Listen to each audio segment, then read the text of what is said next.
Eu sinto que tenho que ser muito empático com o preconceito dos outros. Há pessoas que querem criar uma família e eu quero criar um gato. É um bocado ambicioso, não é? Não sei se devia dizer numa entrevista, mas olha, já disse. Sinto um enorme sentido de comunidade nestes concertos. Ultimamente sinto-o mais pelo quão fragmentado está o nosso mundo. Sinto imenso quando vou ver a Beyoncé. Parece que eu sinto partes novas do corpo. O meu corpo tem uma nova vida. Isso é uma coisa super impressionante para mim. Um, Esta sensação de estar mais vivo. Só tivemos 4 deputados, só tivemos uma governante com deficiência em funções, mas tiveram todos um grande impacto na evolução da comunidade nos últimos 10 anos. Ana Sofia Antunes, Lia Ferreira, Jorge Falcato, Diana Santos, são tudo pessoas que eu admiro muito. Eu acho que as coisas vão continuar a melhorar. Acho mesmo que as coisas vão continuar a melhorar. O que faz falta é agitar a malta, o que faz falta. O que faz falta é libertar a malta, o que faz falta. Sejam bem-vindos ao 9º episódio do Que Faz Falta, onde damos voz a quem não tem medo de mudar o mundo. Eu sou o Luís Leite e hoje tenho o privilégio de conversar com alguém que não faz apenas falta, mas como também faz a diferença. Tiago Fortuna é cofundador, juntamente com Joana Godinho, da Access Lab, uma startup portuguesa que se dedica a garantir o acesso de pessoas com deficiência, surdas e neurodivergentes à cultura. O trabalho que tem feito vem além de rampas, implica repensar leis, mentalidades e políticas públicas. Em 2024, uma das suas vitórias foi acabar com o IVA para acompanhantes de pessoas com deficiência nos espetáculos. O Tiago é uma pessoa apaixonada por música, arte e leitura, que por acaso tem uma deficiência. E já que falamos de música, convém dizer que o Tiago não veio cá só para falar de acessibilidade. Se há alguém capaz de ligar Beyoncé, Taylor Swift e Rosália numa discussão séria sobre democracia, é ele. Tiago, é uma honra ter-te aqui no episódio do podcast que faz falta. Muito obrigado por aceitares aqui o meu convite. Obrigado. Bom dia.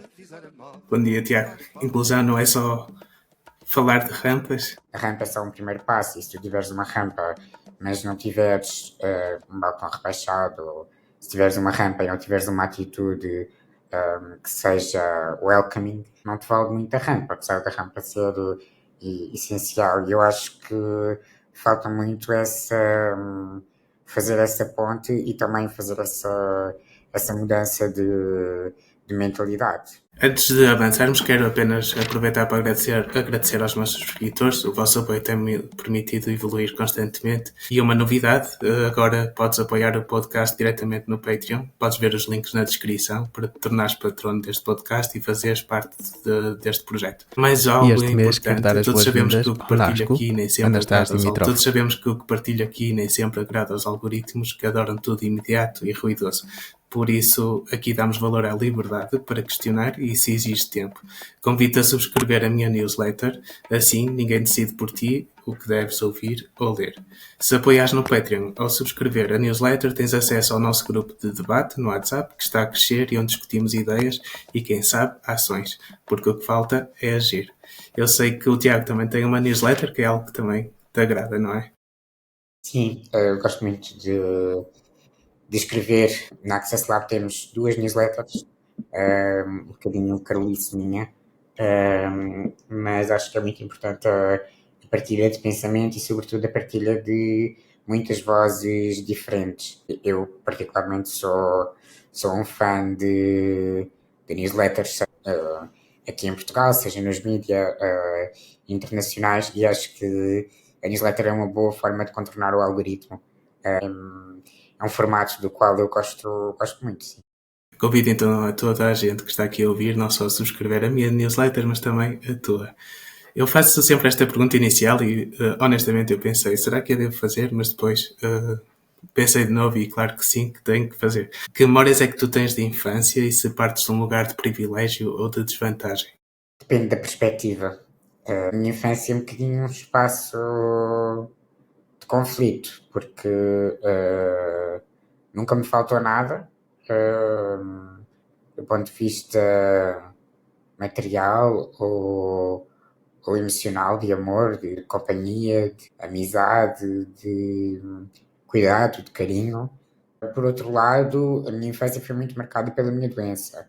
Portanto, foi bastante intensa e atribulada. Tenho tantas memórias boas quanto más. Se calhar tenho mais memórias más da infância do que muitas pessoas, mas também não quero colocar-me numa posição de uma pior infância do que os outros, porque acho que todos temos a nossa história, temos os nossos traumas e acho que todos vivemos de alguma forma a vida como ela é e a vida não é má para ninguém. Eu tenho efetivamente muitas memórias vívidas de hospital, de fraturas, de cirurgias durante a infância e acho que é difícil para uma criança aceitar ou compreender o seu próprio corpo a falhar, porque o meu corpo não desenvolve, não funciona e não desenvolveu como a maior parte dos corpos.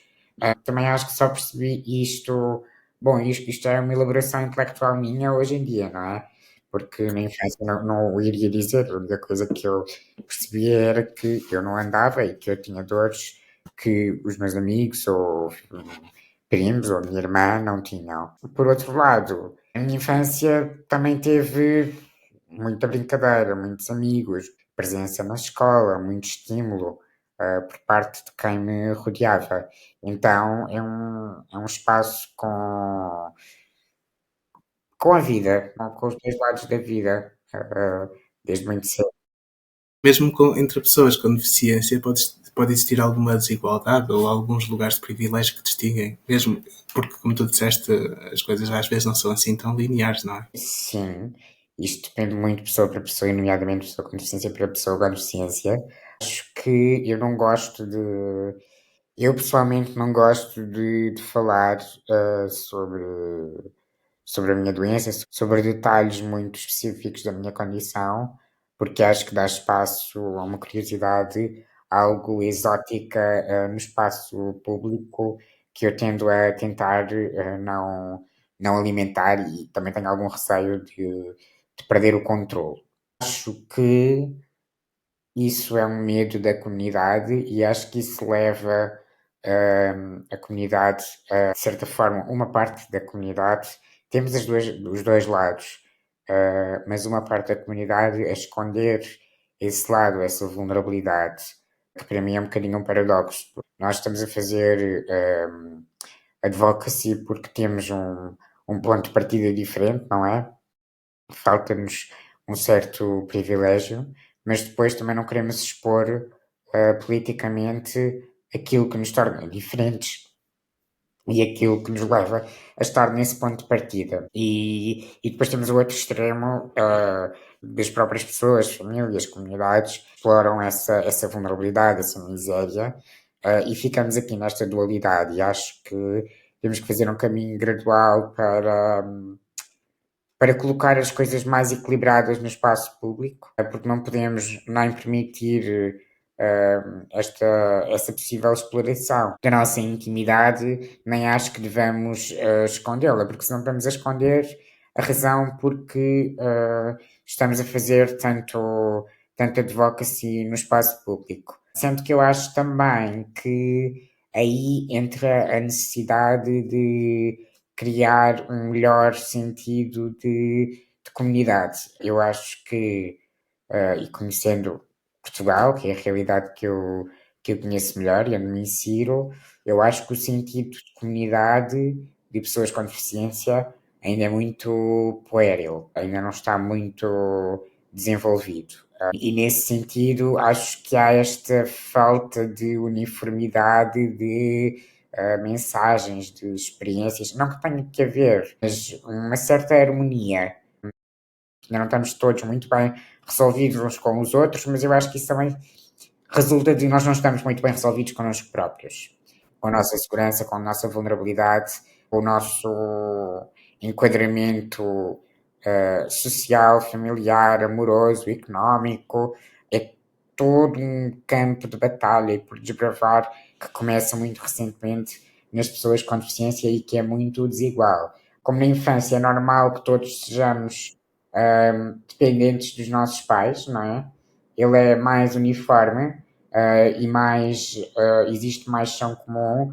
Quando nos tornamos adultos, começa a ficar muito fragmentado. A cultura de inclusão é muito recente na nossa história. Antes de 25 de Abril não existia quase nada. Acho que só a Igreja é que tomava conta desses assuntos. O que é que mudou desde aí para pessoas com deficiência? Olha, eu nasci em 1993, portanto, não sou a melhor pessoa além do que estudei, do que tenho vindo a falar com pessoas para te dizer, mas uma vez liguei ao Fernando Fontes, que é um dos grandes investigadores da deficiência em Portugal, e perguntei-lhe: Fernando, faz sentido eu dizer que há um antes e depois para a deficiência em Portugal com o 25 de Abril? E ele respondeu-me: claro que sim.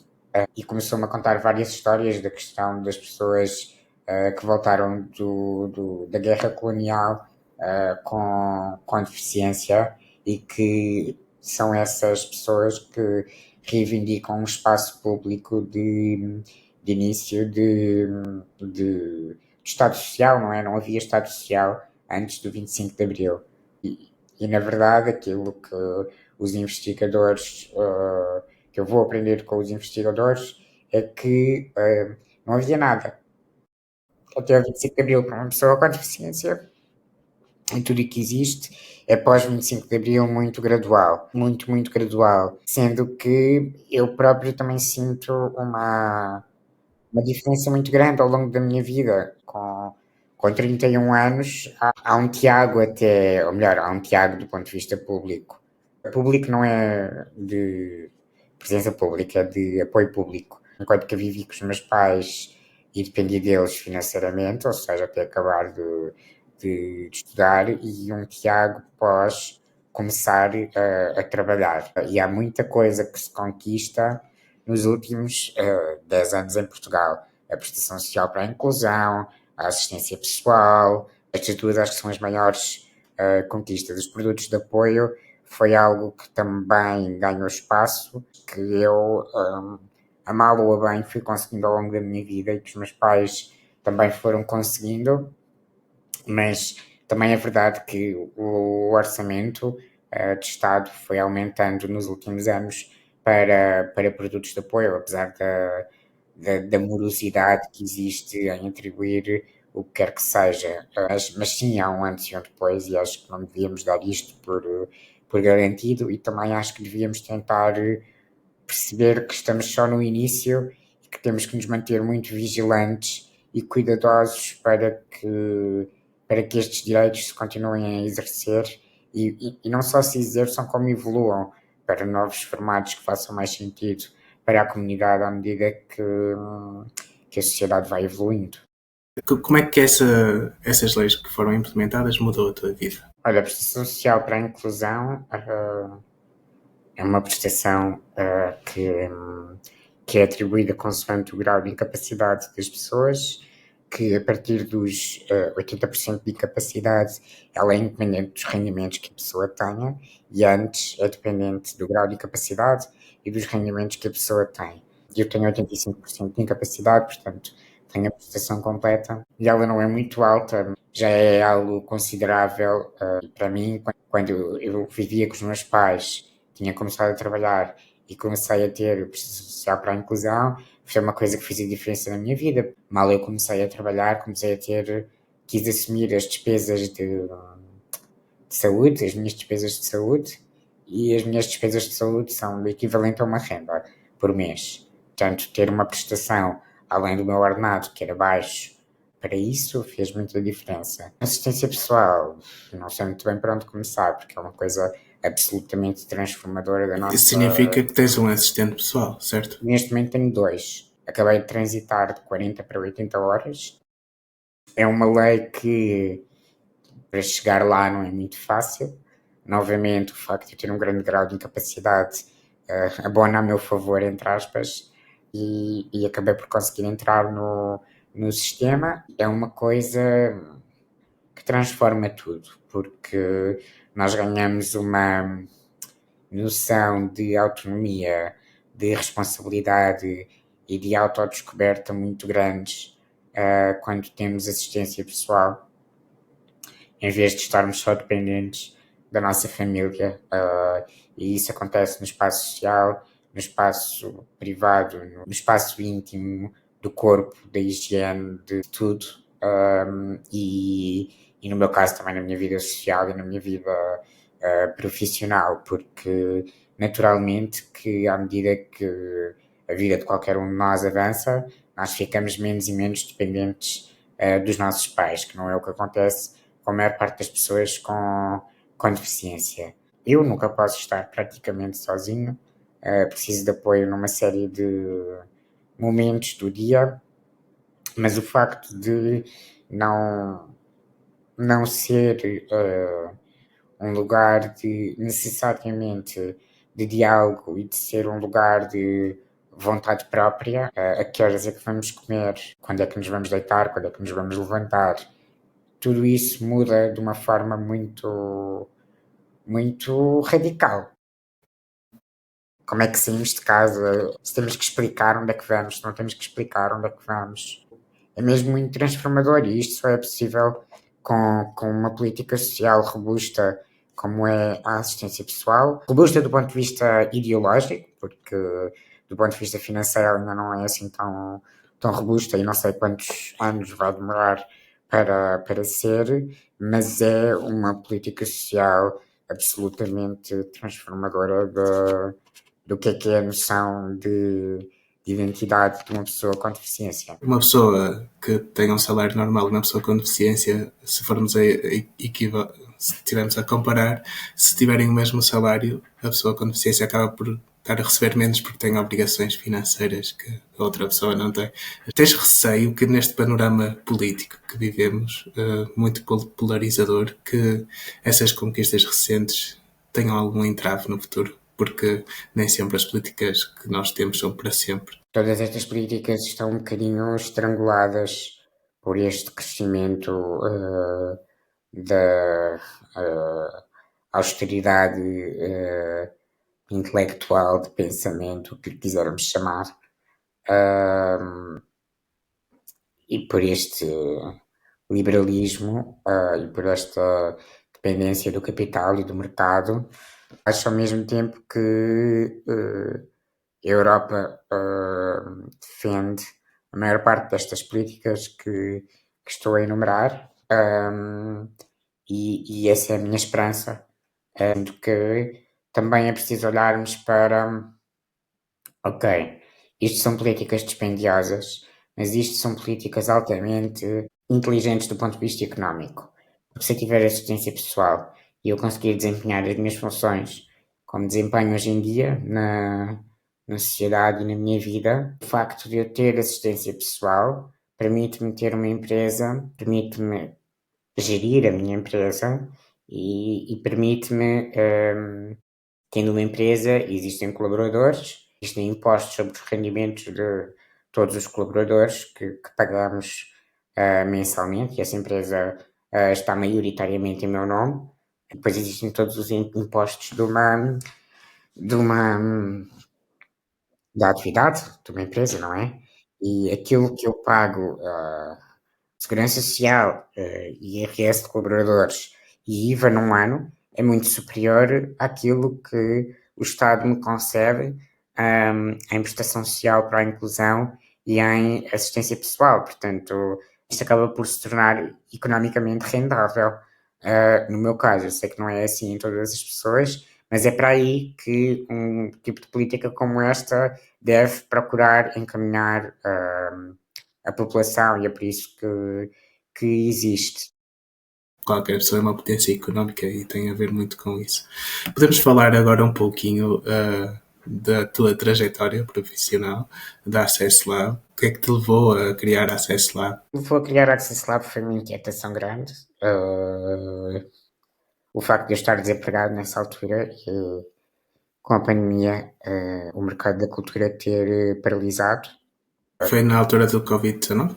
Sim, nesse momento tinha decidido estudar mais sobre acessibilidade e sobre deficiência e descobri muita coisa durante esse ano de pesquisa e de estudo.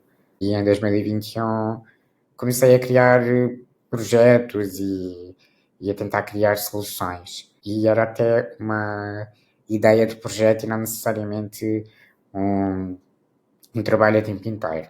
Só que à medida que o projeto se foi desenvolvendo, fui percebendo que era um trabalho a tempo inteiro, era até mais do que um trabalho a tempo inteiro.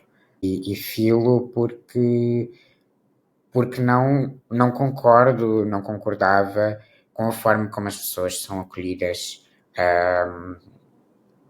pela cultura em Portugal. É aí que começa, e é nesse espaço onde eu me sinto melhor, mais livre, mais pleno, que eu queria transformar. Só que à medida que eu tento fazê-lo pela cultura, por tentar estimular esse sentimento de liberdade, mais percebo que isto é interseccional, que existem todas as dimensões da vida de uma pessoa com deficiência, e o esforço tem que ser concertado.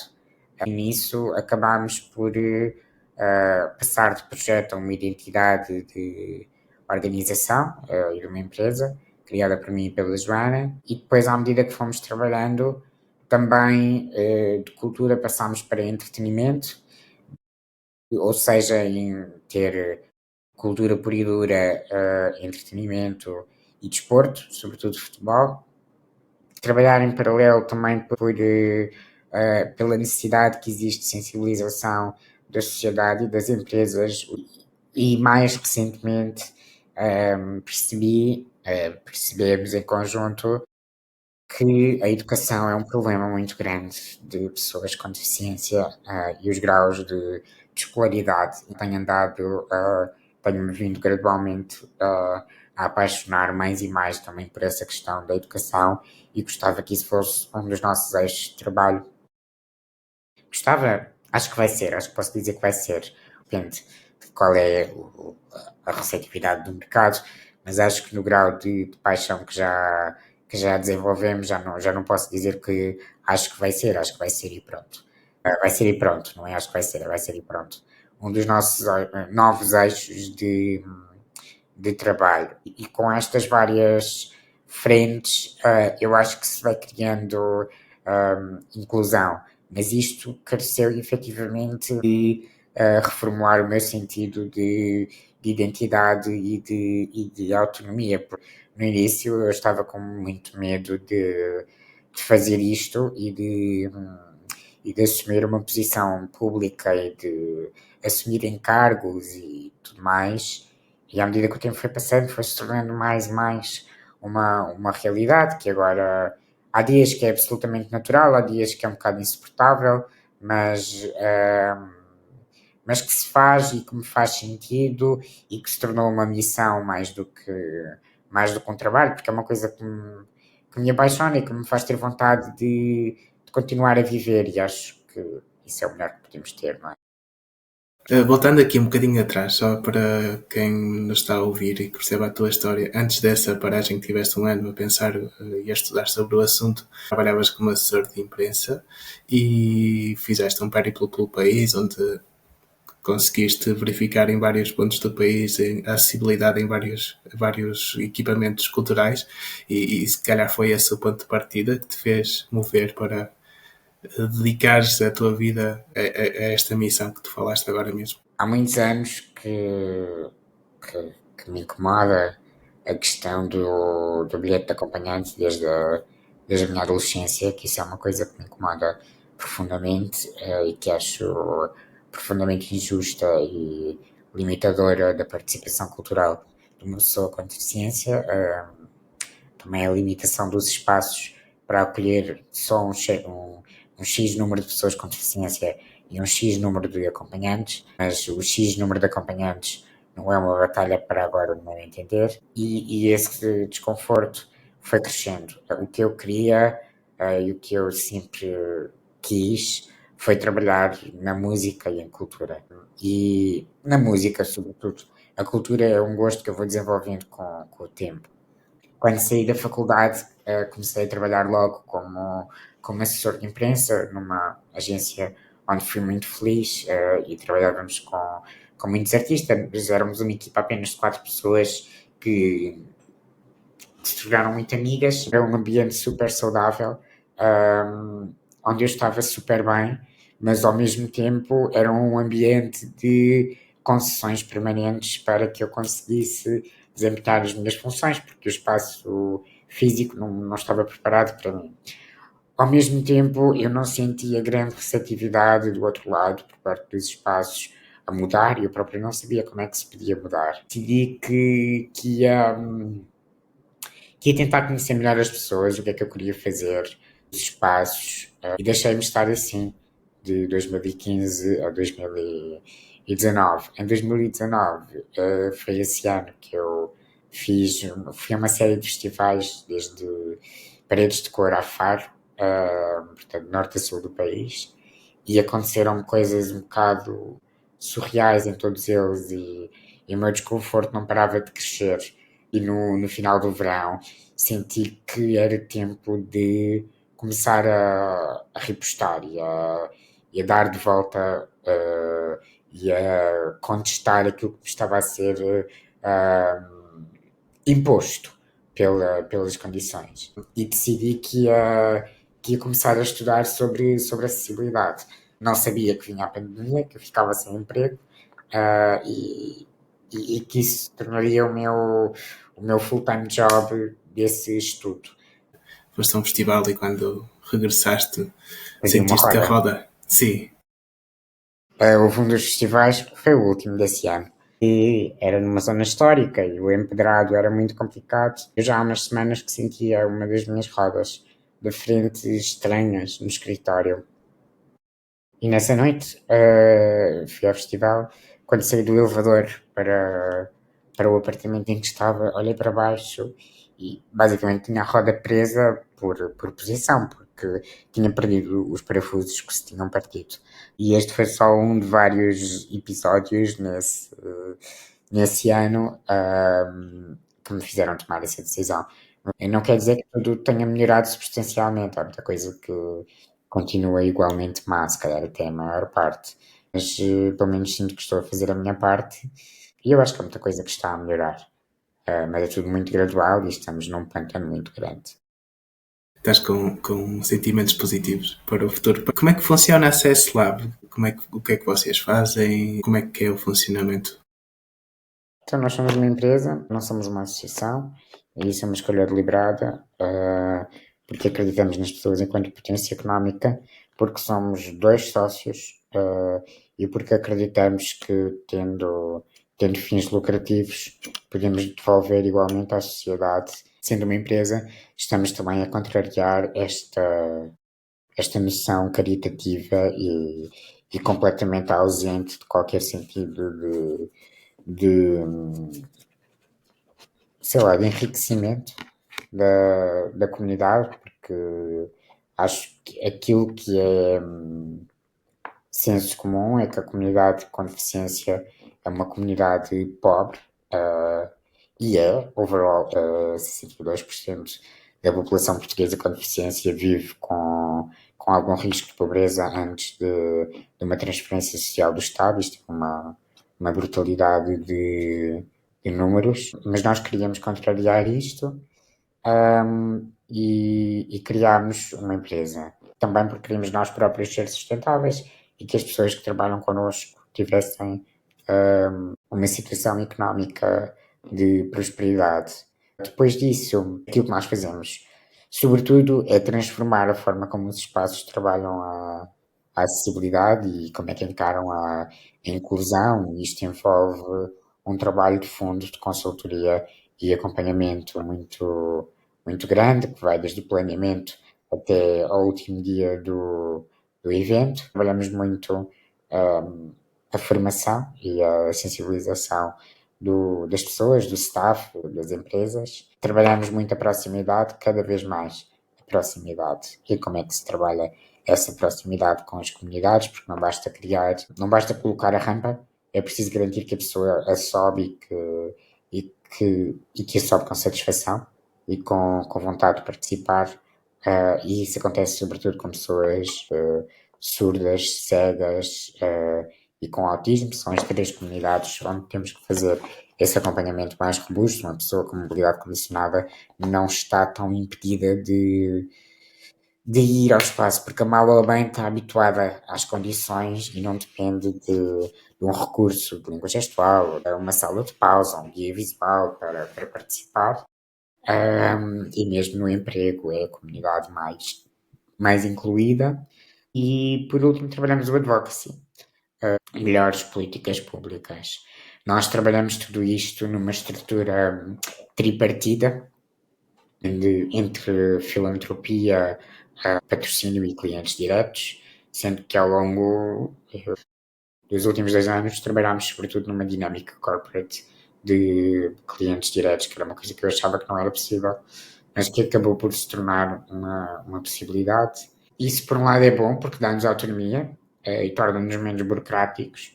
Por outro lado, sinto que nos obriga a uma velocidade de trabalho e de apresentação de resultados que nem sempre acompanha aquilo que eu gostaria que fosse feito e escutado na comunidade. Long story short, é esse o nosso trabalho, sendo que posso também dizer que alguns dos nossos principais projetos temos vindo a trabalhar com Mel Arena desde o início de 2022, foi um dos nossos primeiros projetos e clientes. Também desde 2023 que estamos com a Federação Portuguesa de Futebol e trabalhamos com eles num fundo que eles têm da UEFA em transformação de jogos. No último ano foi o ano que trabalhámos mais com marcas, trabalhámos posicionamentos tanto para a Mel como para nós, nesta área da inclusão e de fazer ativações de marca com maior propriedade e sentido de comunidade. E depois também a formação de staff e de colaboradores e preparação de espaços por causa das cotas e da empregabilidade de pessoas com deficiência. É um trabalho que vamos fazendo ongoing, por exemplo, com o Santander. Acho que, digamos que não é só construir a rampa para os edifícios, mas uma rampa para a vida, e é isso que a Access Lab faz. Um dos projetos que vocês têm tem a ver com os coletes sensoriais, achei muito interessante. Sim, nós fizemos um trial de coletes em janeiro de 2023, que resultou muito bem, e desde então que temos vindo a usá-los em vários concertos, sempre acompanhados da língua gestual. A língua gestual é que é o verdadeiro recurso essencial para a comunidade participar. Os coletes são um recurso adicional, mas que envolve bastante a comunidade no espetáculo e também é muito interessante para quem não tem surdez, porque fica a sentir que as pessoas podem sentir também a música. É um sentir de forma diferente. Eu acho que é importante termos em consideração que a comunidade surda sente a música de forma diferente da nossa enquanto ouvintes. Mas sim, digamos que é o nosso best-seller. São os coletes. Qual foi o momento assim mais gratificante desde o início do projeto que te fez sentir que estavas no caminho certo? O momento mais gratificante. Há vários momentos muito gratificantes. O dia em que testámos os coletes pela primeira vez foi muito gratificante, porque estávamos cheios de medo se iam não funcionar e sentimos que estava toda a gente no mesmo ritmo. E isso foi muito gratificante ver que tínhamos conseguido sincronizar a sala toda. Foi no Mel Arena. Também foi muito bom no dia em que soubemos que o IVA do bilhete de acompanhante seria isento no Orçamento de Estado de 2024. Foi incrível o que conseguimos no ano passado com a Dua Lipa. Eu sou um bocadinho fã da Dua Lipa. Temos conseguido uma ação tão bonita e tão honrosa para a comunidade surda com a Dua Lipa, ela ter gestuado em palco. Foi bom, foi mesmo muito bom. Este ano também tivemos um momento muito bonito com crianças numa escola de referência, crianças surdas, a aprender uma canção da Carolina Deslandes e um coro de crianças cegas também, e depois levá-las ao concerto e criar esta dinâmica entre artista e de comunidade para que isto não seja apenas one-sided, tem que ser two-sided, e aí conseguimos fazê-lo. São as pequenas conquistas de olhar para o landscape e ver que agora existem muitas mais páginas com informação de acessibilidade do que antes, e isso para mim é uma coisa essencial, e para a comunidade também saber com o que é que pode contar. Trabalhar a Mel Arena, trabalhar a Federação Portuguesa de Futebol, tudo isto são pequenas conquistas do dia a dia que são bastante transformadoras. Houve assim algum momento em que sentiste que estavas a lutar um pouco contra a maré? Claro que houve muitos, acredito eu. Todos os dias. Todos os dias. Todos os dias, esquece. Queres dar um exemplo? É que é mesmo todos os dias, sabes? Eu sinto que tenho que ser muito empático com o preconceito dos outros. E tenho que me tirar do lugar onde eu poderia sentir-me magoado, porque se eu der espaço a isso e muita voz a isso, se eu der voz à minha revolta, vou perder o interlocutor. Então tenho que perceber de forma fria como é que eu posso manter na discussão e como é que eu posso, de certa forma, educar. E isso é muito difícil, porque às vezes tu não te apetece estar a sensibilizar um interlocutor que está, consciente ou não, a discriminar-te, a magoar-te. E isso é muito difícil de equilibrar praticamente todos os dias. Se calhar os dias em que eu não sinto isso é quando tiro um dia para escrever, porque depois há uma grande necessidade de fazer muita ginástica. São os clientes, é a minha equipa, é a comunidade, e isso é difícil de equilibrar. Portanto, tenho dificuldade em dizer-te um dia que tenha sido particularmente difícil. Há muitas atitudes ao longo do tempo que me fazem sentir isso, e eu também tento não guardar muitos registros para não criar grande ressentimento. Além de que eu sou um trator, levo tudo à frente, portanto, às tantas, de repente atropelei-me e não percebi que me atropelei. Portanto, é difícil mesmo dizer-te um dia. E acho também que é importante as pessoas perceberem que isto não é uma questão de um dia, é uma questão diária. Todos os dias temos que levar com este baralho. Porque eu tão depressa estou numa posição de privilégio, hoje em dia, numa área VIP de um festival, falando em festivais de música, como estou numa plataforma de visibilidade para a comunidade, que é péssima a nível de visibilidade e de condições. Portanto, tenho sempre esta dualidade. E tanto tenho uma pulseira para entrar pela zona VIP, e pela entrada VIP já agora, como tenho um segurança ou um polícia a dizer que eu não posso estacionar. Portanto, há sempre esta dualidade, e ela está no dia a dia de qualquer pessoa com deficiência. Tens viajado para assistir a concertos fora de Portugal e experienciado a inclusão plena. Como é que são essas experiências e como é que é uma diferença entre a nossa realidade e a realidade lá fora? Olha, os países para onde eu fui foram sempre países mais avançados do que Portugal, com mais condições de acessibilidade. Claro que existem países piores, mas para esses eu não escolhi ir. De forma geral, eu tenho ido a concertos e tenho tido experiências muito boas, muito gratificantes e muito prazerosas. E, na verdade, eu faço a minha agenda em função dos concertos que quero ver nesse ano. Este ano não vou tirar férias além de concertos, porque já gastei o budget todo em concertos. A Beyoncé vai em digressão e a minha vida muda toda. Adiaste, não sei se foi bem assim a história, mas adiaste uma operação para poderes assistir à Beyoncé em Lisboa. Não, é verdade, é verdade. Não sei, para aí o oitavo, nono ano. Foram 2 concertos, Beyoncé e Shakira. Entretanto, a Shakira deixou de fazer parte do meu panteão. Ficou só a Beyoncé, mas em 2007 eu tinha uma cirurgia que o meu médico queria marcar numa semana e eu disse-lhe que não, porque ia comprometer os dois concertos e marcámos estrategicamente para uma semana, 1 ou 2 semanas depois, que era para eu conseguir ver a Shakira e levantei-me, porque era uma cirurgia aos fémures, levantei-me no dia em que a Beyoncé se estreou em Portugal. Portanto, foi mesmo ali tangente.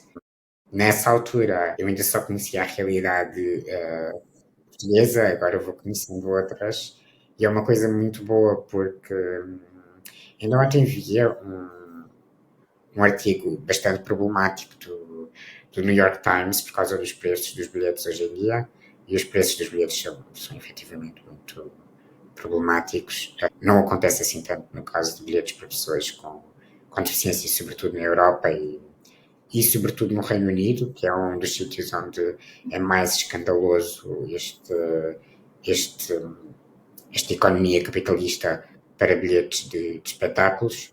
Existe uma noção de política social grande para as pessoas com deficiência, portanto, não acontece tal qual, mas ontem via que uma das razões, acho que era Gen Z no New York Times, Gen Z investia tanto dinheiro em bilhetes de espetáculos, era por sentirem um sentido de comunidade. E é mesmo o que eu sinto. Eu sinto um enorme sentido de comunidade nestes concertos. Nos concertos em geral, ultimamente sinto-o mais pelo quão fragmentado está o nosso mundo. Sinto imenso quando vou ver a Beyoncé. Se calhar os concertos que eu mais senti isso em Portugal, e sente-se de forma geral nos festivais, mas não é tanto em torno de uma cultura de um artista, é de um evento social. Onde eu senti mais isso em Portugal foi em Taylor Swift, no ano passado. Se bem que, por exemplo, no ano passado, quando fui ver o Nick Cave, também acho que é um artista onde isso se sente muito.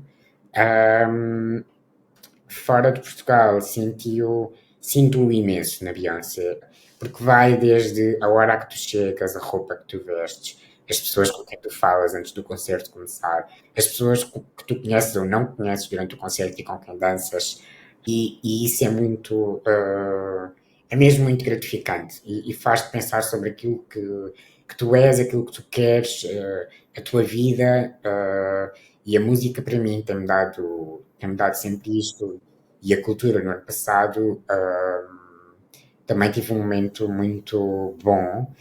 No ano passado eu decidi ir a Nova York e foi assim uma das maiores loucuras da minha vida, porque Nova York foi particularmente complicado, não só porque é muito dispendioso, porque eu era para viajar com o meu assistente pessoal e ele é brasileiro e por isso não conseguia um visto turístico para me acompanhar, o que foi extremamente complexo de gerir com a embaixada, e o meu pai acabou por ir comigo e um dos meus dois melhores amigos estavam lá a fazer um estágio em Nova York e eu fui ter com ele e a noite em que eu fui à Broadway ver o musical da Alicia Keys também foi uma noite muito especial porque a Alicia tem sido a banda sonora da nossa amizade, além da Beyoncé, mas a Alicia é muito mais. É uma experiência que nós partilhamos mais um com o outro e que temos menos pessoas que gravitam à nossa volta, que gostam igualmente dela. Mas quando saímos do espetáculo,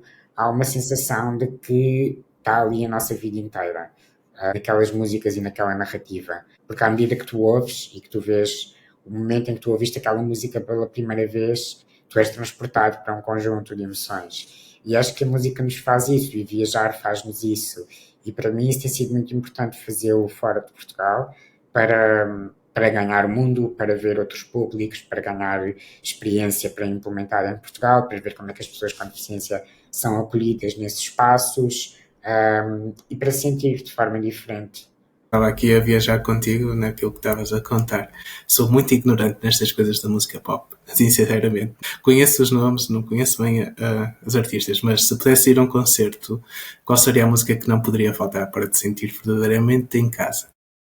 Um concerto de quem? De uma das tuas... Tu tens 3 artistas favoritas, não é? Da Beyoncé, da Madonna. Sim. estás a dizer as 3 artistas que eu tenho mais músicas que preciso de ouvir. Da Beyoncé neste momento seria o Two Hands to Heaven, do último disco, mas estou confiante que nesta digressão vamos ter isso, deste verão que vem aí, só ainda não sei o que é que vou vestir. Da Madonna, normalmente, o Vogue é a música mais importante para mim, e a Kylie fica dividido entre o Love at First Sight e o Get Out of My Way. Que das 2 vezes que eu a vi, ela cantou das 2 vezes. Se calhar posso dizer também que músicas é que elas ainda não tocaram, que eu ainda não ouvi.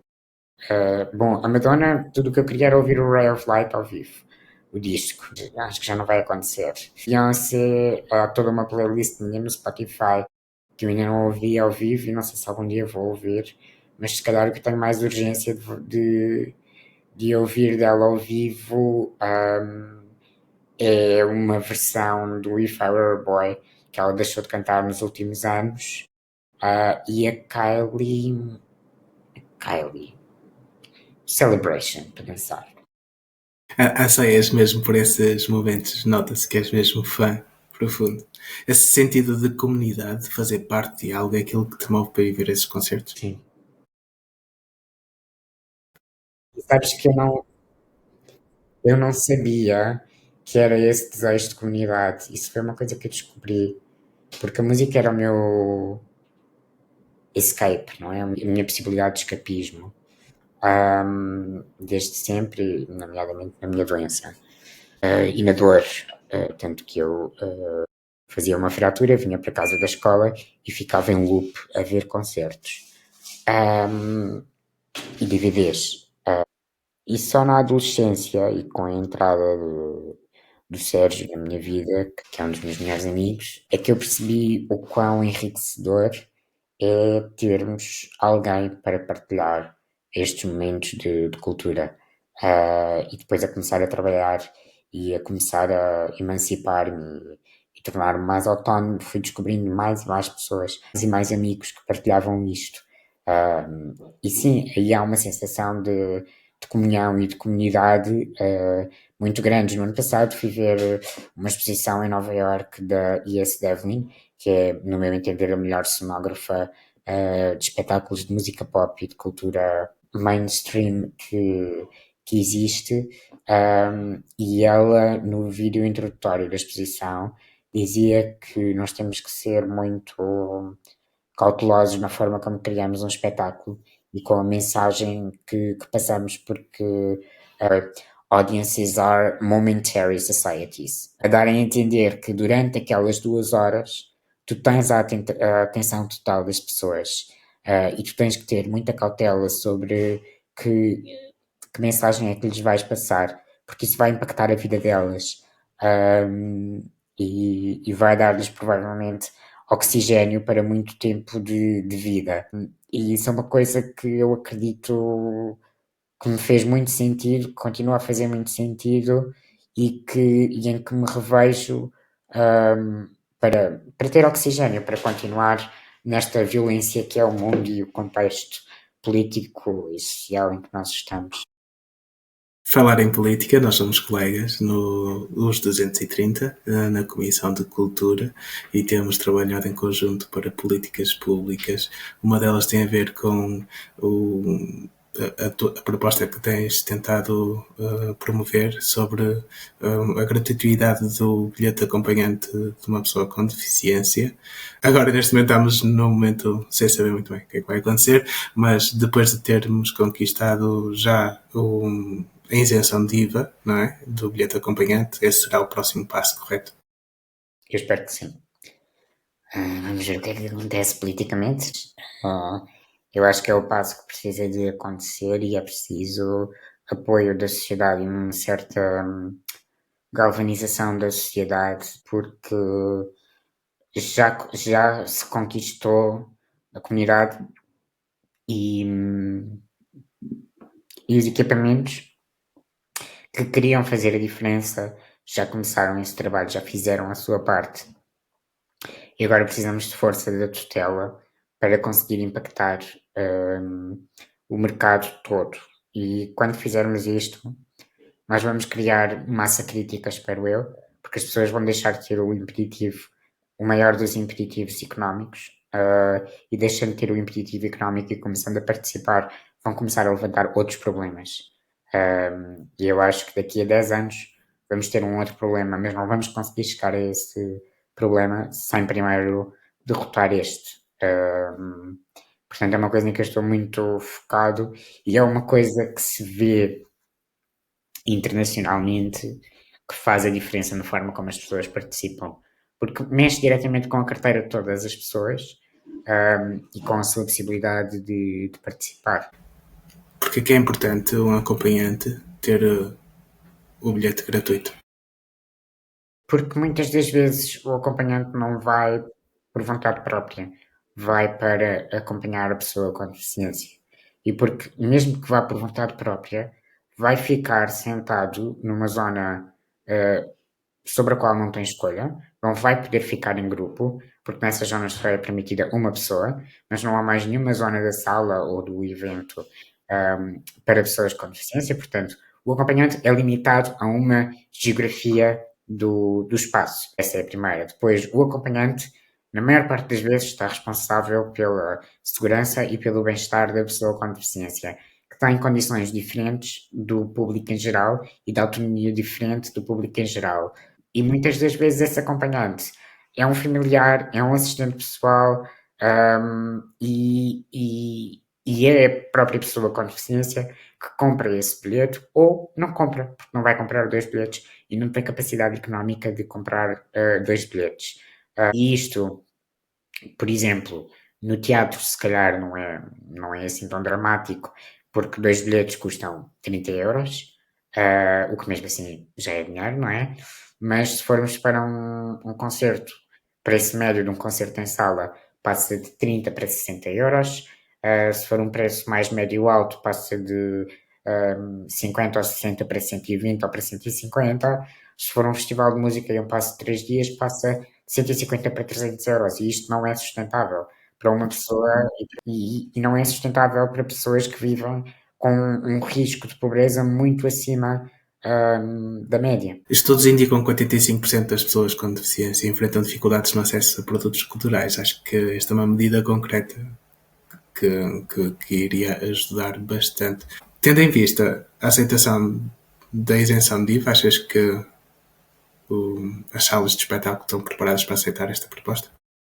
Uma coisa é o que é que como é que as salas vão acolher uma política destas, outra coisa é como é que o Parlamento vai acolher.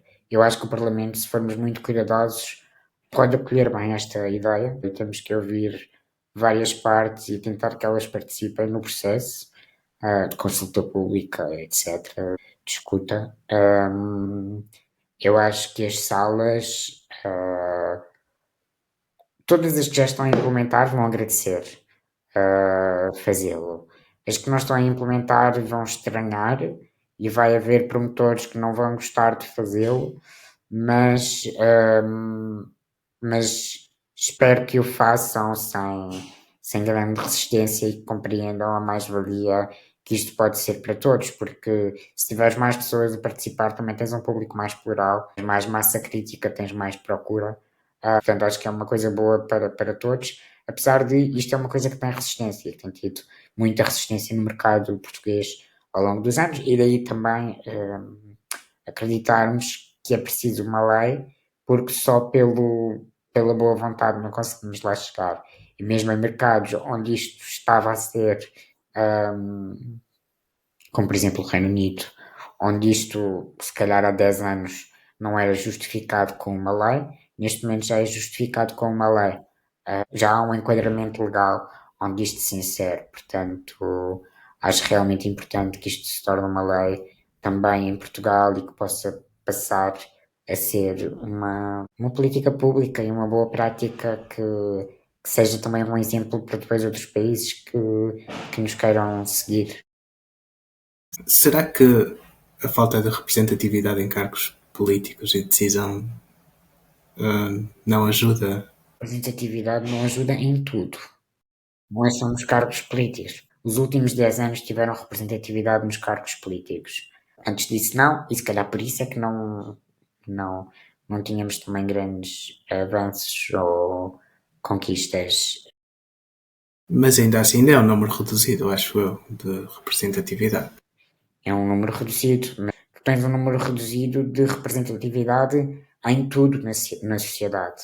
Se calhar tu, como és uma pessoa mais desperta, se eu te perguntar, consegues identificar-me artistas com deficiência. Mas, se te perguntar por artistas mainstream com deficiência, não sei se conseguimos chegar a muitos. Médicos com deficiência, advogados com deficiência, engenheiros com deficiência. Não é a mesma coisa intelectuais com deficiência, filósofos, professores. Não é a mesma coisa que quando tu pensas assim, vou dizer 5 líderes nestas áreas todas, negros ou gays ou migrantes ou mulheres, que eu acho que é a melhor das conquistas são as mulheres, apesar de tudo. E onde nós podemos ter mais esperança é na questão das mulheres. Não tens isso na comunidade de pessoas com deficiência, porque tens uma comunidade ainda altamente reprimida por desenvolver.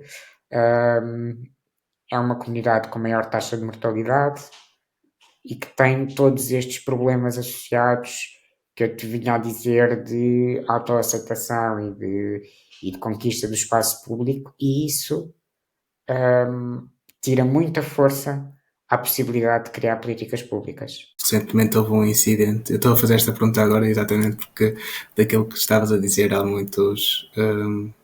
Há alguns precalços no caminho e recentemente houve um incidente na Assembleia da República envolvendo a deputada Ana Sofia Antunes, que foi alvo de comentários considerados desrespeitosos. Claro que sim, que foram desrespeitosos, peço desculpa.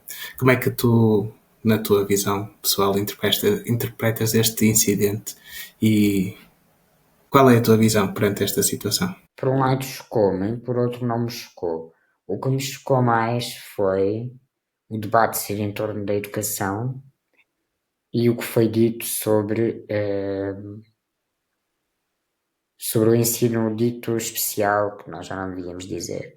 Ensino especial é uma expressão que me causa uma certa urticária. O ensino inclusivo, chamemos-lhe assim, eu acho que isso foi o pior. Depois houve 2 insultos que disseram,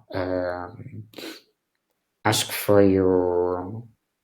Eu vou repetir, desculpa, mas acho que é importante nós não nos esquecermos do que foi dito.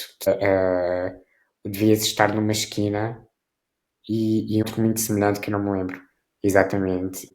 E eu estava a falar com um dos meus melhores amigos também nessa noite, ou no dia a seguir, e ele estava a dizer, já reparaste que ele diz, que eu vou dizer é horrível, atenção, ele diz o que toda a gente pensa. E o que toda a gente pensa no sentido de há um lado perverso da humanidade de não querer que os nossos filhos estejam nas escolas que têm alunos do ensino, nas turmas, que têm alunos do ensino articulado, porque não querem que a turma fique atrasada, entre aspas, não é? E acho que existe esse egoísmo e que nesse sentido temos que ter atenção a esta perversidade que está a existir e este, este salve-se quem puder, que nós temos que ter muita atenção. Por outro, acho que houve ali e isso não tem nada a ver com a conversa que tive com este meu amigo, e que eu acho que foi bastante acertada, e temos que nos manter vigilantes, porque isto está embebido na sociedade, aquilo foi dito por um deputado. Primeiro temos que pensar que ele chegou a deputado, e para chegar a deputado, alguém teve que votar nele. E depois temos que pensar o que é o sentimento humano que o leva a dizer aquilo. Bem que nós desconstruímos esse sentimento humano. E depois, acho que comentar desta forma a aparência ou o que for de uma pessoa com deficiência é altamente destrutivo para a comunidade e para a pessoa, e mostra o preconceito embebido.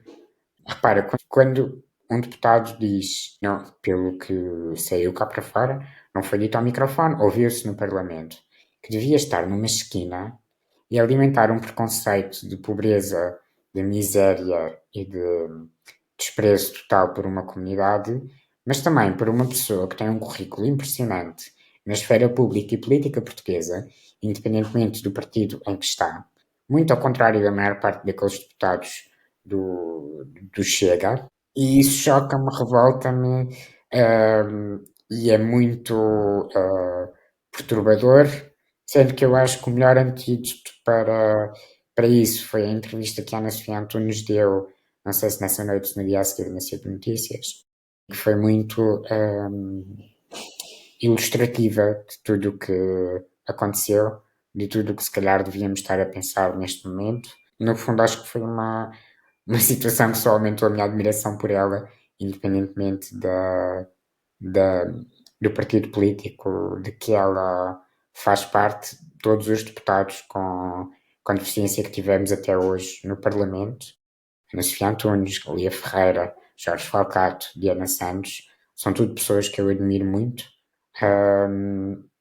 e que eu acho que os seus currículos falam por si, e acho que se calhar devíamos falar ainda mais nos currículos deles, naquilo que eles têm defendido, e acho que é uma coisa muito boa pensar que se calhar fazemos uma reflexão de que só tivemos 4 deputados, só tivemos uma governante com deficiência em funções, mas tiveram todos um grande impacto na evolução da comunidade nos últimos 10 anos.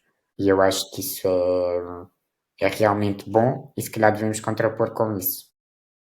Faço-te então uma pergunta que muita gente me tem feito: se sente impotente perante a vida e os acontecimentos, o que dirias àqueles que não têm poder ou que pensam que não têm o poder de transformar o mundo e que acham que é um desafio demasiado grande? Eu acho que nós podemos sempre mudar alguma coisa nas relações que temos no dia a dia, porque nós temos sempre uma grande.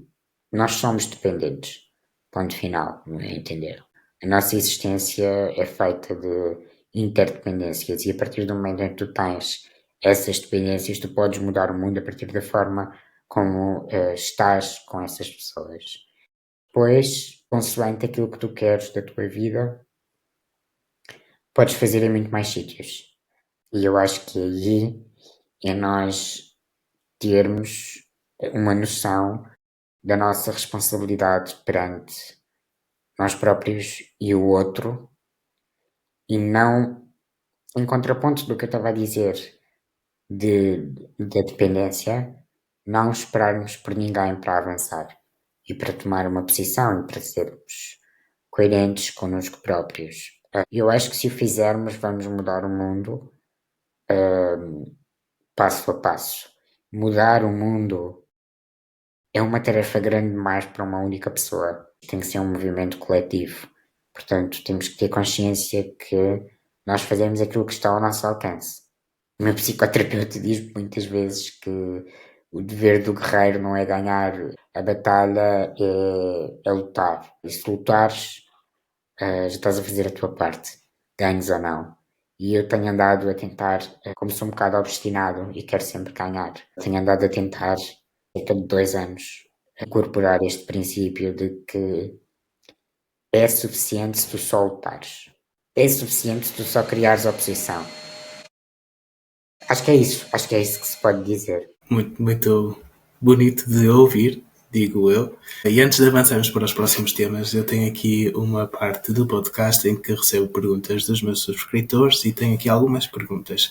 A Inês Teves deixou esta pergunta: gostava de saber se o Tiago acha que a inclusão obrigatória da língua gestual portuguesa nas escolas de ensino primário poderia um dia ser uma realidade e qual seria o impacto dessa medida. Caso não seja uma realidade possível, se acreditas que a falta da sua implementação se deve a um impacto reduzido? Eu diria que mais do que ser obrigatório a língua gestual portuguesa, acho que devia ser opcional. e acho que devia haver um cultivo para, para a inclusão desde muito cedo. Não sei bem como no sistema de ensino, mas acho que é preciso estimular, até porque a minha realidade é muito particular, porque foi muito monitorizada pelos meus pais, e eu sempre me senti incluído nas várias turmas que tive ao longo do meu percurso. Mas acho que muitas vezes estes jovens, estas crianças, são vistas como um elemento externo da escola, da turma, da comunidade escolar. E acho que isso é a primeira coisa que nós devemos derrubar, mais do que aprendermos todos a língua gestual. Acho que devia estar como opção e como uma possibilidade forte que, mais do que aprendermos todos a língua gestual, também era importante percebermos quais são as carências, por exemplo, da comunidade surda, para se incluir no sistema de ensino. Porque para uma pessoa surda precisa de dominar o português e a língua gestual. E os professores têm que dominar igualmente para conseguirem ensinar. Se tu tiveres, sei lá, se tu perguntares, isto é uma entrevista particularmente relevante para ser feita com jovens surdos, até mais do que comigo, acho eu. Mas se tu chegas ao ensino universitário, como acontece com vários alunos, e não tens léxico suficiente ou intérpretes suficientemente preparados para apoiarem os alunos nesta transição entre o português, o inglês ou o que for e a língua gestual portuguesa, tu estás a cortar a possibilidade de avanço desses alunos. E acho que nós temos que preparar a sociedade de forma geral para isso. Isso pode começar no ensino primário, mas temos que perceber como é que evolui ao longo de todo o processo até ao final, seja de um doutoramento. Eu sei que a resposta do imaginário coletivo é começar na base a ensinar língua gestual. Mas acho que a resposta é muito mais complexa e carece de especialistas e de pessoas dentro da comunidade que sejam surdas nativas e surdas implantadas, porque a comunidade surda também está a mudar muito depressa. Há pessoas com implantes e há pessoas que só utilizam a língua gestual e é preciso ouvi-las para tomar essa decisão. Era o que eu diria. Eu sei que não é a resposta mais óbvia, mas é onde eu me situo atualmente. A Inês também deixa mais uma pergunta e também um exemplo. Ela diz: gostava também de saber qual a opinião sobre a preparação das instituições portuguesas para garantir a segurança de pessoas com deficiência em situações de emergência. Ela dá um exemplo que aconteceu em Espanha, que tinha uma colega surda que tinha ficado sozinha numa biblioteca durante um alarme de incêndio.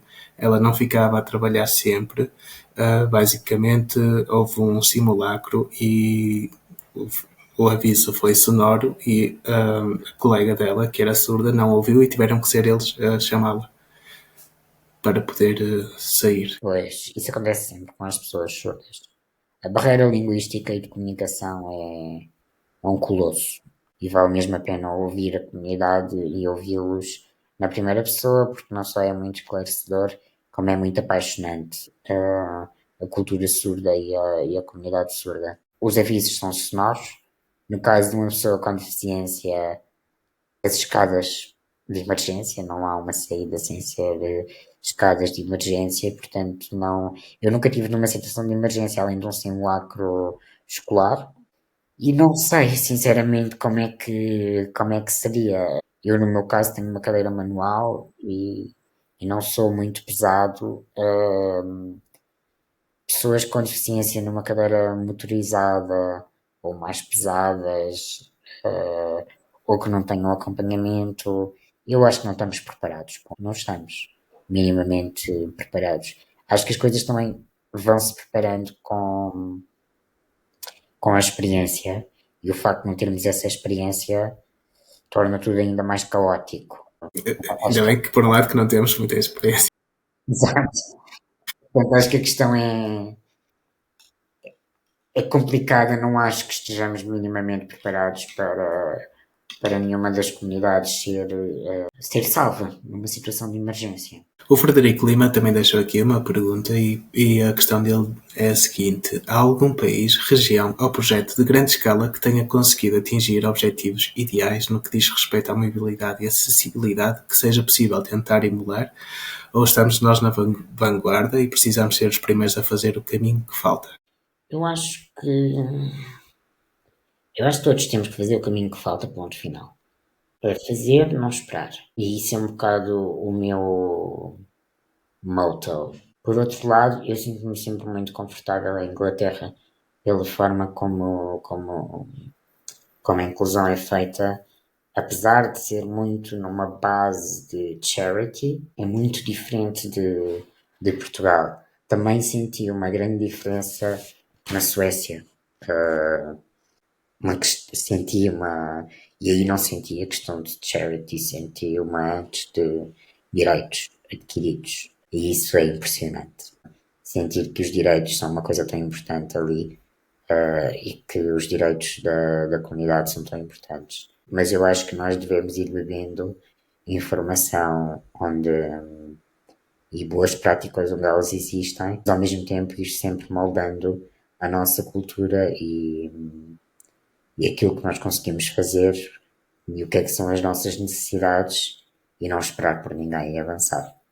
Porquê que é assim tão diferente ser algo fornecido por charity ou serem direitos? Charity é caridade, não é? Pressupõe uma. Quando tu fazes caridade, estás a fazê-lo também para te sentires bem comigo próprio. É quase que self-indulgent. Um egoísmo altruísta. O que não é mau. Tu teres esse altruísmo e teres essa participação e o voluntariado e tudo o que existe nesse sentido. Eu acho que é realmente importante e acho que deve ser feito. Acho que quando são direitos é diferente, porque charity tu partes do pressuposto de que a pessoa não está no mesmo ponto que tu e nunca vai estar. Em direitos, tu crias uma base de trabalho para a equidade que não é condescendente, que é dar condições às pessoas para elas fazerem exatamente o mesmo que tu, sem paninhos quentes. Do género, eu vou-te dar isto, mas eu espero de ti o mesmo que espero de uma pessoa numa situação mais privilegiada do que tu. E eu gosto desse desafio, eu gosto de estar à altura desse desafio. Por isso acho que é importante conquistarmos direitos. E acho que é a evolução natural da sociedade. Ou devia ser, não é. Devia ser a evolução natural da sociedade. Eu sei que paternalismos e essas questões te chateiam muito mesmo. Sim, muito. Tenho aqui mais uma pergunta. Acho que essa resposta foi no ponto. Disse tudo. Tenho aqui mais uma pergunta. Desculpa, tenho que pegar no telemóvel porque foi a última da hora e que diz... Deixa-me só... qual o posicionamento acerca de atores sem deficiência representarem atores com deficiência? Lembro-me que no filme Quiet Place, uma das atrizes era surda e a crítica aplaudiu a representação por ser tão realista. Eu diria que devíamos ter uma política quase que de discriminação positiva de 60-40. Resumido, acho que devia ser isto. Porque acho que é preciso criar esse espaço de autorrepresentatividade, de estímulo dessa autorrepresentatividade, e acho que não podemos parar de fazer isso. Acho ao mesmo tempo que não devemos fazer uma razia e dizer que uma pessoa sem deficiência não pode representar uma pessoa com deficiência, até porque acho que é uma área que não é o mesmo que, por exemplo, um blackface. Porque um blackface ou uma pessoa trans ou um homem, como antigamente, sei lá, em Shakespeare, as mulheres não podiam representar, e eram os homens que representavam os papéis, tanto masculino como feminino. Acho que, sei lá, uma mulher, uma pessoa negra, uma pessoa trans, é estares a colocar uma pessoa numa experiência que ela nunca vai ter. Numa deficiência, qualquer pessoa é permeável à deficiência. Portanto, eu acho que nós temos que equilibrar e que só temos possibilidade de fazer este caminho em paridade. Eu acho que o caminho se faz sempre em paridade e sem hostilidade de outros grupos e que deve sempre ser feito pelos dois lados da barricada. Eu diria que é preciso uma política de discriminação positiva porque, porque as pessoas estão subrepresentadas e têm menos oportunidades do que outras. Mas sim, diria isso, 60-40. Deixa-me só acrescentar que a pergunta foi da Sofia Moleiro, eu não tinha dito o nome antes. Sim, essa questão de não ostracizar, não é? O outro lado, porque senão cria um pouco resistência e no fundo não avançamos para lado nenhum, não é? Andamos a combater resistência uns dos outros. Para mim é essencial esta questão da paridade e do avanço, e um avanço que seja paritário, um bocadinho como nós temos estado a trabalhar na Comissão para a Descolonização do Pensamento nos 230. Essa complementaridade que deve ser trabalhada em toda a representatividade e nas questões de comunidades subrepresentadas na sociedade, que tudo isso deve ser trabalhado. Porque se nós hostilizarmos um dos lados, e sobretudo se hostilizarmos quem está numa situação de privilégio, no meu entender, esse é o maior tiro no pé que nós podemos dar. Porque se nós hostilizarmos quem tem um privilégio, o poder que essas pessoas têm para nos hostilizarem ou para nos reprimirem a seguir é muito superior ao nosso para fazer o que quer que seja. Portanto, temos que trabalhar com elas para este avanço. E uma pergunta que é obrigatória neste podcast, faço sempre, que é uma pergunta muito simples e que tem dado respostas muito interessantes. O que é que tu achas que faz falta? Eu acho que faz falta empatia. Neste momento, eu acho que faz falta sairmos da nossa zona de conforto, do nosso algoritmo e procurarmos coisas diferentes, realidades diferentes. E percebermos o que é uma realidade diferente da nossa, até dos nossos interesses. Para mim tem sido um banho de humildade perceber o que é o mercado e o que é a comunidade. Por um lado o mercado económico e tudo mais, por outro o que é a comunidade além de mim, além da minha esfera cultural, da minha esfera mais desperta, de uma pessoa com deficiência com um certo privilégio intelectual, económico, de educação, face a outras pessoas. Eu acho que hoje em dia nós não nos expomos o suficiente. E como não nos expomos o suficiente, não conseguimos desenvolver a empatia necessária para que a sociedade avance. E isso está a fazer com que nos fechemos cada vez mais. E que o círculo fique mais e mais apertado. Seja para quem. E isto acontece, eu acho que o fim da picada disto é o resultado das eleições norte-americanas. Eu acredito que o meu algoritmo e o teu algoritmo estivesse feito para uma vitória da Kamala Harris. E, no entanto, ela perdeu redondamente. E também acho que, nesse caso, esse algoritmo, essa narrativa, estas narrativas estão todas muito insufladas. Estão a passar uma mensagem de autossubsistência que não existe. Nós precisamos sempre dos outros. Nós precisamos sempre do equilíbrio na sociedade. E nunca houve esta unidade que acaba por ser o contraponto, não é? Aquilo que a administração atual norte-americana quer fazer é uniformizar o discurso, a política, etc. E era ao contrário do que a campanha. Vamos dizer que era ao contrário do que a campanha da Kamala Harris defendia, que é discutível. Mas esta vontade de uniformização que eu acho que existe dos dois lados da barricada hoje em dia não é boa para ninguém. E nós temos que empatizar com quem é diferente de nós.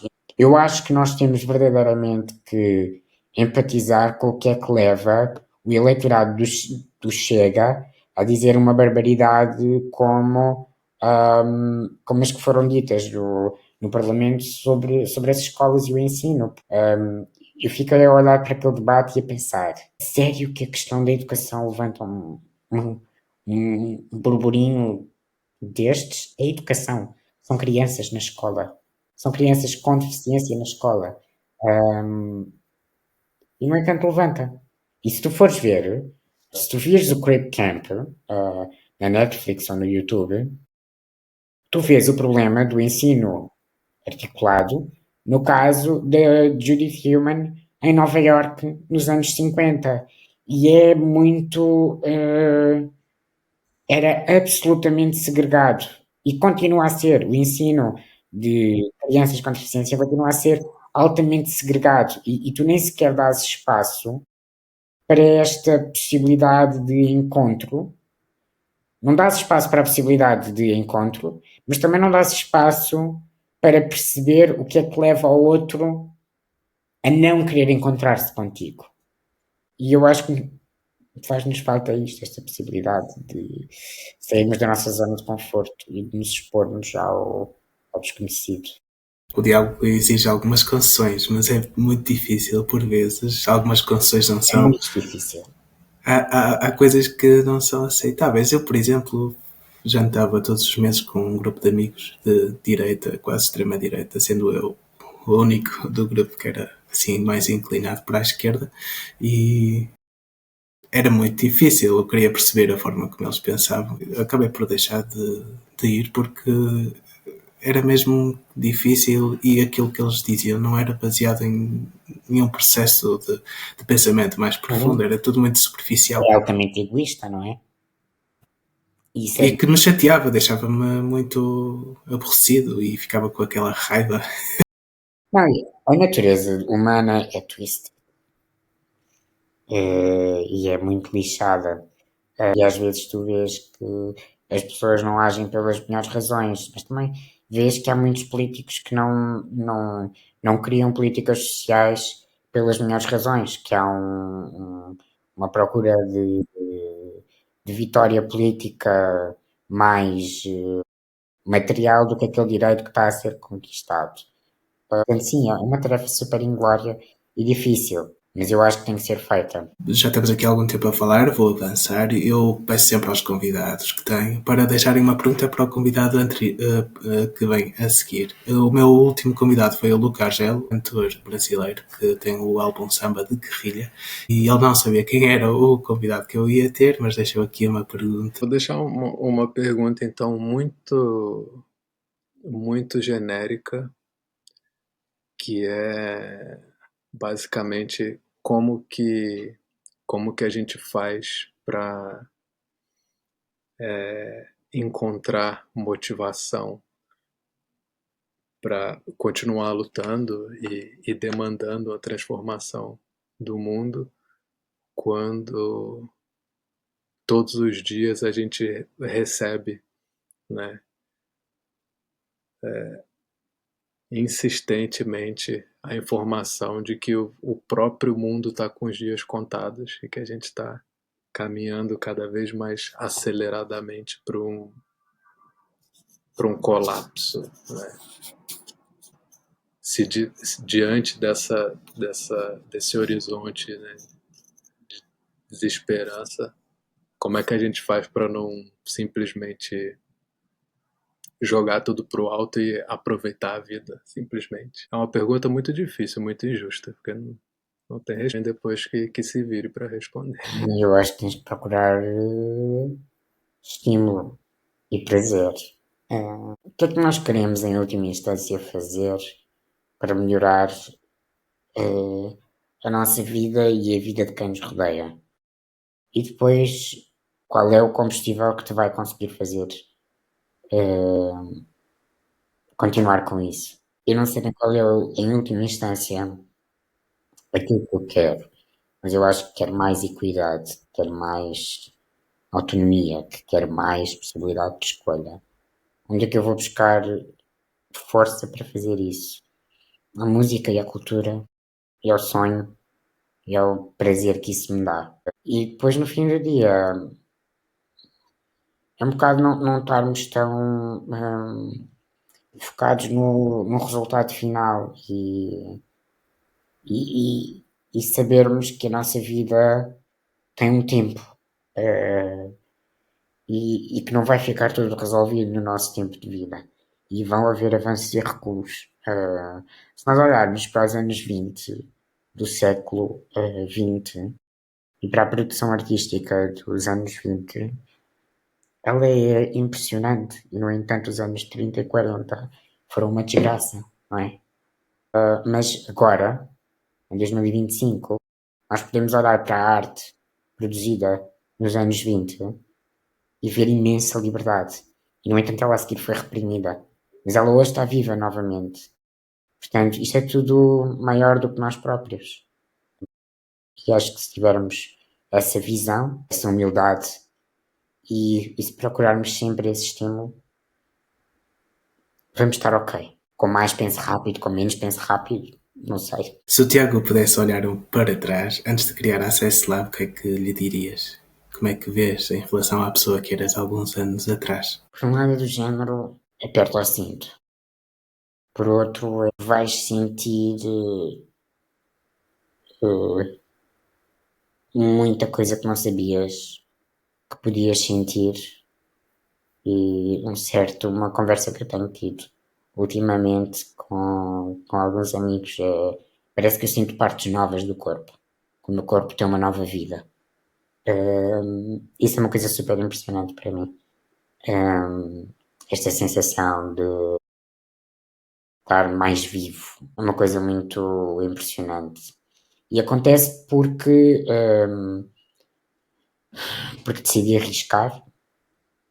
E eu acho que a vida é feita de riscos também. Acho que a vida é feita de riscos. Portanto, se calhar o que eu diria é arrisca. E foi também o que me disseram as pessoas mais próximas de mim. Foi arrisca. Acho que foi uma ótima resposta para terminar, mas ainda não vamos terminar, porque preciso que me deixes uma pergunta para o meu próximo convidado, que também não sei quem é ainda, ainda estou por decidir. Pode ser, como é que vais criar mais empatia? Como é que vais sair da tua zona de conforto? Esta dualidade de pergunta. Tiago, para terminar, quais são as tuas perspectivas sobre o futuro da acessibilidade cultural em Portugal? Eu acho que as coisas vão continuar a melhorar. Acho mesmo que as coisas vão continuar a melhorar. Acho que aquilo que eu quero provavelmente só vai acontecer depois de eu morrer. Mas acho que as coisas vão continuar a melhorar. Espero conseguir o bilhete de acompanhante como lei. Não sei em que horizonte. Espero que as comunidades consigam conquistar mais espaço público, formem uma maior massa crítica cultural, que eu acho que nos está a faltar. Eu acho que é isto. Participação, massa crítica. É o mais importante para mim neste momento. Deixar um legado é algo que te motiva? É o meu foco. Há pessoas que querem criar uma família e eu quero criar um legado. É um bocado ambicioso, não é? Mas é o que eu vou percebendo cada vez mais que me interessa. Não sei se eu devia dizer numa entrevista, mas olha, já disse. É um ótimo contributo e forma de terminar com a vontade e a motivação de deixar um legado. Eu aconselho a toda a gente que vejam as coisas que o Tiago faz. Tem muitos podcasts, muitas entrevistas, artigos de opinião, newsletters, muita coisa para onde ver. Tiago, foi mesmo um prazer falar contigo. É um prazer ser teu colega nos 230 também, e espero que a gente possa colaborar mais e sempre caminhando em conjunto para mais inclusividade e para um futuro melhor da nossa vida. Obrigado, Luís. E assim chegamos ao fim deste episódio. Se chegaste até aqui, muito obrigado. O que faz falta é um projeto totalmente independente, não tem patrocinadores e só existe porque tu ouves. Se queres que continue, espreita a descrição, há formas muito simples de ajudar. Mas há algo ainda mais essencial, não fiques refém dos algoritmos. Subscreve a newsletter para receberes cada novo episódio sem distrações no teu e-mail. É lá que nos encontramos, sem depender de terceiros. E claro, podes deixar um gosto, comentar e partilhar. Pode parecer pouco, mas cada interação faz com que esta mensagem chegue cada vez mais longe. Como cantava o Zeca, venham mais 5 de uma assentada, conto contigo para espalharmos esta mensagem e transformarmos o mundo, porque o que faz falta é agir. Muito obrigado por estares desse lado. Até breve. O que faz falta é avisar a malta. O que faz falta. O que faz falta é avisar a malta o que faz falta.